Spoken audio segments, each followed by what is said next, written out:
Hello students, आज के video में हम उन फैक्टर्स को डिस्कस करेंगे जो कि सब्स्टिट्यूशन रिएक्शन की मैकेनिज्म को अफेक्ट करते हैं।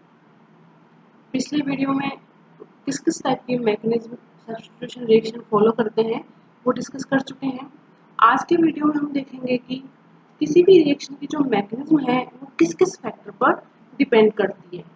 इन फैक्टर्स का इफेक्ट और मैकेनिज्म के बीच में वैसे कोई भी एक जनरल रिलेशनशिप नहीं है, ये बहुत ही कठिन है, लेकिन डिफरेंट कॉम्प्लेक्स में सामान्यतः हम एक से अधिक फैक्टर का एक साथ प्रभाव देखते हैं। लिटरेचर के जो डाटा है उसके अकॉर्डिंग किसी एक मेथड को डिटरमाइन करना फिर भी पॉसिबल होता है, क्योंकि लिटरेचर बेस पे हमने देखा है कि कोई जो स्पेशल फैक्टर है उसमें चेंज लाने पर रिएक्शन की स्पीड और उसकी मैकेनिज्म किस प्रकार से प्रभावित होती है। ये हम लिटरेचर या जो रिएक्शंस हैं उसके अकॉर्डिंग हम देख लेते हैं। क्योंकि जो कॉम्प्लेक्स है वो मेटल आयन और लिगेंड से बने होते हैं, इसलिए जो फैक्टर्स हैं वो दोनों से ही जुड़े होते हैं। फैक्टर पर्टेनिंग टू मेटल और factors pertaining to ligand, ligand से संबंधित कारक और मेटल से संबंधित कारक। तो हम एक एक कर वन बाय वन इनको डिस्कस करते हुए चलते हैं। मैकेनिज्म एसोसिएटिव होगी या डिसोसिएटिव होगी, ये किस बेस पे डिसाइड होगा वो डिपेंड करता है कि लिगेंड में वेरिएशन आ रहा है या जो कॉम्प्लेक्स है या मेटल आयन है उसमें वेरिएशन आ रहा है, उस पर डिपेंड करेगा। तो सबसे फर्स्ट है चार्ज ऑन द कॉम्प्लेक्स, कि कॉम्प्लेक्स पर चार्ज कैसा है, लिगेंड आयन पर चार्ज है या नहीं है। ये सब चीजें हम वन बाय वन डिस्कस करेंगे।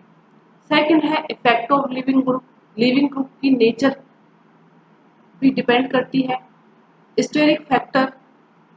स्टेरिक फैक्टर पर भी डिसोसिएटिव और एसोसिएटिव मैकेनिज्म कौन सी वाली होगी वो स्टेरिक फैक्टर पर डिपेंड करता है। इफेक्ट ऑफ सॉल्वेंट, रिएक्शन के लिए सॉल्वेंट क्या यूज किया है, और presence of pi donors and acceptors as spectator ligand, जो लिगेंड डिसोसिएशन और एसोसिएशन दोनों में ही पार्टिसिपेट नहीं करते, दैट मीन्स बॉन्ड फॉर्मेशन और बॉन्ड ब्रेकिंग में पार्टिसिपेट नहीं करते, लेकिन वो लिगेंड उस कॉम्प्लेक्स में प्रेजेंट होते हैं एज ए स्पेक्टेटर, और वो पाई डोनर है एक्सेप्टर है। ये भी डिसाइड करता है कि रिएक्शन मैकेनिज्म किस टाइप की होगी, एसोसिएटिव होगी या डिसोसिएटिव होगी। ये कई सारे फैक्टर्स पर डिपेंड करता है। तो हम सबसे पहले जो डिस्कस करेंगे वो है charge on the complex. First जो फैक्टर है वो है charge on the complex, complex पर आवेश। कॉम्प्लेक्स पर पॉजिटिव चार्ज अगर बढ़ता है तो डिसोसिएटिव मैकेनिज्म की रेट डिक्रीज हो जाती है। उसका कारण क्या है कि पॉजिटिव चार्ज अगर बढ़ेगा मेटल आयन पर तो जो मेटल लिगेंड बॉन्ड ब्रेकिंग है वो डिफिकल्ट हो जाएगी, क्योंकि चार्ज बढ़ने से मेटल आयन लिगेंड को अपनी ओर ज्यादा अट्रैक्ट करेगी तो जो मेटल लिगेंड बॉन्डिंग है वो ब्रेकिंग रिड्यूस हो जाएगी। दैट मीन्स मेटल आयन पर अगर चार्ज बढ़ेगा तो डिसोसिएटिव मैकेनिज्म की तुलना में एसोसिएटिव मैकेनिज्म की और रिएक्शन मूव करेगी और डिसोसिएटिव मैकेनिज्म की रेट ऑफ रिएक्शन डिक्रीज हो जाएगी। ओके, यहाँ पर एक एग्जांपल दिया है रुथेनियम कॉम्प्लेक्स का एक्वेशन रिएक्शन का। यहाँ पर आप देख रहे हो कि जो फर्स्ट कॉम्प्लेक्स है उस पर -3 चार्ज है और सेकंड कॉम्प्लेक्स पर 0 चार्ज है। तो फर्स्ट कॉम्प्लेक्स की जो रेट ऑफ एक्वेशन रिएक्शन है वो हाई होती है कंपेयर टू सेकंड कॉम्प्लेक्स की। तो सारा रोल जो यहाँ पर है वो किसका है, चार्ज का। चार्ज भी डिसाइड करता है कि जो मैकेनिज्म है सब्स्टिट्यूशन रिएक्शन की वो कौन सी होगी। ओके, सेकंड फैक्टर है लिविंग ग्रुप का नेचर। तो हम यहाँ देखते हैं effect of leaving group. Living group किस प्रकार से रिएक्शन मैकेनिज्म डिसाइड करता है। The rate of equation of cobalt complex depends on the stability of MX bond.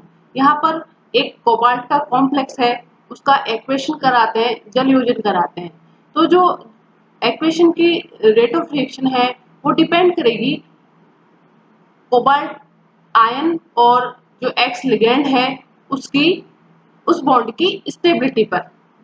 ये बॉन्ड जितना ज्यादा स्टेबल होगा रेट ऑफ रिएक्शन उतनी ही स्लो होगी, क्योंकि बॉन्ड ब्रेकिंग अगर स्लो होगी तो ये रिएक्शन फॉरवर्ड डायरेक्शन में मूव नहीं करेगी। द ऑर्डर ऑफ रिएक्टिविटी यहाँ पर आपको दिया गया है।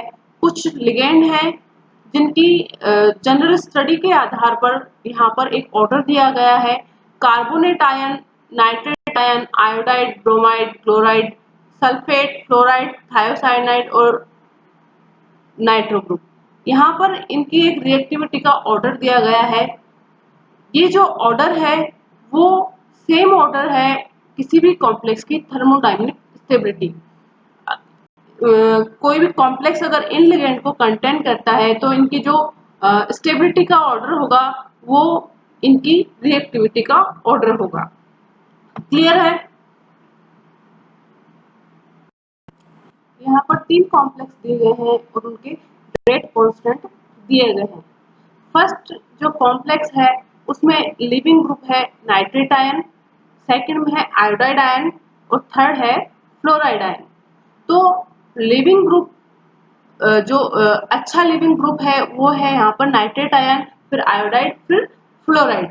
तो लिविंग ग्रुप का नेचर यहाँ पर रेट डिसाइड कर रहा है। तो सबसे जो फास्ट रिएक्शन होगी वो होगी फर्स्ट कॉम्प्लेक्स शो करेगा equation reaction, then second, then third. तो यहाँ ये प्रूव होता है कि जो एमएक्स बॉन्ड ब्रेकिंग है उसका बहुत इंपॉर्टेंट रोल है इक्वेशन रिएक्शन में रादर देन बॉन्ड फॉर्मेशन। तो बॉन्ड फॉर्मेशन की तुलना में bond breaking important role play करती है। दैट मीन्स लिविंग ग्रुप किस नेचर का है ये रेट ऑफ रिएक्शन को डिसाइड करता है। जिन लिगेंडों में अपने से ट्रांसपोजिशन वाले लिगेंड को रिप्लेस करवाने की स्ट्रॉन्ग टेंडेंसी पाई जाती है उनको अपने स्थान से विचलित करना उतना ही कठोर होता है, उतना ही हार्ड होता है। मोनोडेंटेड लिगेंड की तुलना में पॉलीडेंटेड लिगेंड में ये जो डिस्प्लेसमेंट है वो ज्यादा मुश्किल होता है। तो हमने ये देखा है कि लिगेंड का जो रिप्लेसमेंट है वो बॉन्ड ब्रेकिंग की जो रेट है उसको किस प्रकार से इफेक्ट करता है। हमने लिविंग ग्रुप के नेचर की बात कर ली। अब हम देखते हैं कि एंटरिंग ग्रुप का नेचर भी क्या रेट ऑफ रिएक्शन को अफेक्ट करता है क्या। तो हम जनरली ये देखते हैं कि एंटरिंग ग्रुप या जो एंटरिंग लिगेंड है वाई, उसका नेचर सब्स्टिट्यूशन रिएक्शन उसके नेचर पर डिपेंड नहीं होती है सब्स्टिट्यूशन रिएक्शन। इसके बजाय यहाँ हम देखते हैं कि it is very much dependent on the nature of bond being broken. Rate of reaction bond broken पर ज्यादा डिपेंड करती है rather than bond formation. Experimental data दिए हुए हैं यहाँ पर डिफरेंट एंटरिंग ग्रुप के साथ। यहाँ पर हम एंटरिंग ग्रुप को वेरी करते जाते हैं डिफरेंट लिगेंड के साथ। जब हम रेट ऑफ रिएक्शन देखते हैं कि जो अटैकिंग न्यूक्लियोफाइल है वो चेंज करने पर भी रेट ऑफ रिएक्शन सेम रहती है, जो कि क्लियरली ये इंडिकेट करती है कि एंटरिंग ग्रुप का नेचर रेट ऑफ रिएक्शन पर बिल्कुल भी डिपेंड नहीं करता।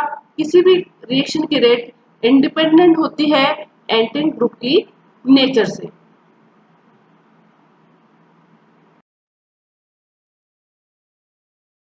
हम लिविंग ग्रुप और एंटरिंग ग्रुप इनकी नेचर की बात तो कर चुके हैं। अब बचा है कि वो लिगेंड्स जो कि ना तो बॉन्ड ब्रेकिंग में पार्टिसिपेट करते हैं और ना ही बॉन्ड फॉर्मेशन में पार्टिसिपेट करते हैं, उनको हम बोलते हैं इनर्ट लिगेंड या स्पेक्टेटर लिगेंड। उनकी नेचर किस प्रकार से रेट ऑफ रिएक्शन को अफेक्ट करती है। अगर नॉन लिविंग लिगेंड बल्कि होगा तो वो क्या करेगा, सेंट्रल मेटल के चारों तरफ क्राउडिंग क्रिएट करेगा। और क्राउडिंग से क्या होगा, वहां पर जो एंटरिंग लिगेंड है उसको मेटल आयन की ओर अप्रोच करने में डिफिकल्टी होगी। दैट मीन्स इस प्रकार की रिएक्शन एसोसिएटिव मैकेनिज्म को फॉलो नहीं कर पाएगी या एसोसिएटिव मैकेनिज्म की रेट स्लो डाउन हो जाएगी। ओके, लेकिन अगर ये डिसोसिएटिव रिएक्शन फॉलो करते हैं तो उससे क्या होगा कि जो स्टेरिक इफेक्ट है इनर्ट लिगेंड्स का वो डिक्रीज हो जाएगा डिसोसिएटिव मैकेनिज्म की वजह से, और मेटल के चारों ओर क्राउडिंग कम हो जाएगी। तो जनरली अगर बल्कि ग्रुप है मेटल के सराउंडिंग जो कि as a inert ligand participate करते हैं, तो वो डिसोसिएटिव रिएक्शन की ओर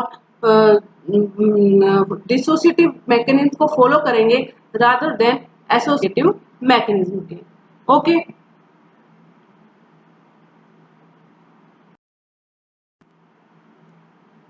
मेटल का इलेक्ट्रॉनिक कॉन्फ़िगरेशन भी कॉम्प्लेक्स की रिएक्टिविटी को अफेक्ट करता है। जनरली ये पाया जाता है कि जो लेबाइल कॉम्प्लेक्स होते हैं या तो वो आउटर ऑर्बिटल कॉम्प्लेक्स होते हैं या ऐसे ही ऑर्बिटल कॉम्प्लेक्स होते हैं जिनमें कम से कम एक वैकेंट डी ऑर्बिटल पाया जाता है। इस प्रकार D0, D1 और D2 इलेक्ट्रॉनिक कॉन्फ़िगरेशन वाले मेटल कॉम्प्लेक्स लेबाइल होते हैं, जबकि D3, D4, D5 और D6 इलेक्ट्रॉनिक कॉन्फ़िगरेशन वाले inner orbital complex inert nature के होते हैं। जनरली हम देखते हैं कि जो D0, D1 और D2 इलेक्ट्रॉनिक कॉन्फ़िगरेशन वाले जो कॉम्प्लेक्स है उनमें कम से कम एक वैकेंट डी ऑर्बिटल पाया जाता है, जो इनकमिंग लिगेंड या एंटरिंग लिगेंड के लिए इलेक्ट्रॉन युग्म को तेजी से ग्रहण करके मेटल और एंटरिंग लिगेंड के साथ बॉन्ड बनाने में मदद करता है। जिससे क्या होता है कि ऐसे कैटायन लेबाइल कॉम्प्लेक्स बनाते हैं और एसोसिएटिव मैकेनिज्म को फॉलो करते हैं, क्योंकि जो इंटरमीडिएट बनता है उसमें मेटल की कोऑर्डिनेशन नंबर इंक्रीज हो जाती है।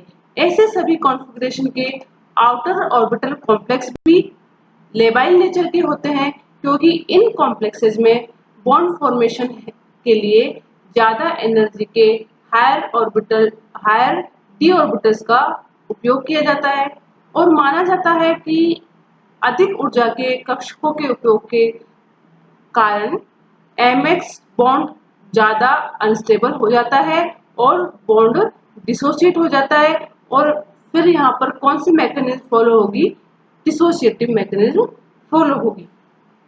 अगर हम इनर्ट कॉम्प्लेक्सेस की बात करें तो D3, D4 और D5 तथा D6 इनर ऑर्बिटल कॉम्प्लेक्स इस कैटेगरी में आते हैं।